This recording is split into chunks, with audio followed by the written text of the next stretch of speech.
Over the past 3.5 years, my team and I have specialized in acquiring large multifamily communities.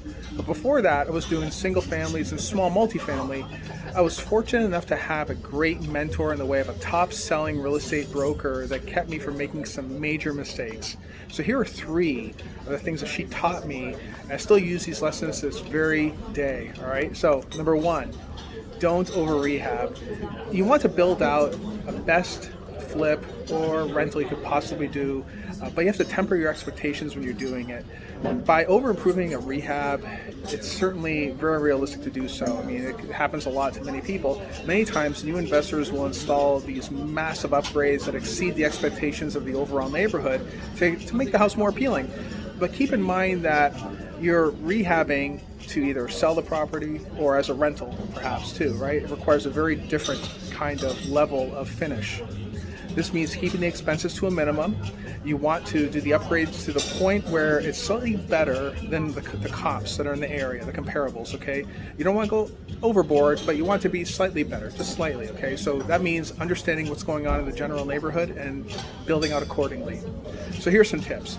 Like I said, look at the comparable properties in the neighborhood and try to mimic their improvements and their finishes as well. Look at the type of home it is as well, and take note of the paint schemes and the finishes, and stay true to the neighborhood standard. Okay, if everybody's got yellow doors, maybe you put in a yellow door too, right? Try to keep it somewhat the same flavor, the same culture as that neighborhood.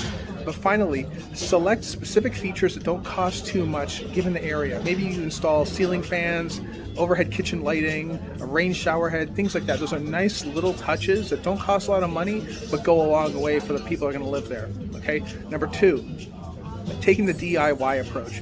New investors sometimes believe they can save money on a rehab by doing everything themselves. While the do-it-yourself approach seems to make sense, because you're not paying for the contractors, it actually costs more money in the long run, right? And it's part of the reason why is because by taking on the work yourself, you're not doing this work day in, day out. The pros, the guys that do this every single day, are very, very good, and they're a lot more efficient at it than you are. Right now, consider the time investing in a DIY project compared to the cost of actually doing it yourself. It's irresponsible to try to save $35 on a project if you can earn more money, let's say $55 an hour on a project, by doing deals, right? So think of it like that. It's more effective to just focus on your core competency and let the pros focus on what they need to do, because if they can finish that project faster than you can, you're gonna actually put that asset to work faster too, if you think of it like that. So try to avoid DIY. And number 3, not screening your tenants. Now, this is probably one of the biggest things right here. It's very, very tempting at times to let potential tenants skip the screening process, especially if you're really, really desperate to fill a vacant unit. Sometimes these folks will even beg and plead to get into the space, okay? But it's in your best interest to screen properly, even if it means letting the property sit for a few more weeks. This means getting an accurate credit report, making sure you're reading the results and understanding a little bit of the flavor of who these people are. A few tenant screening services are out there. Try them all, actually, if you can. Try a few of them.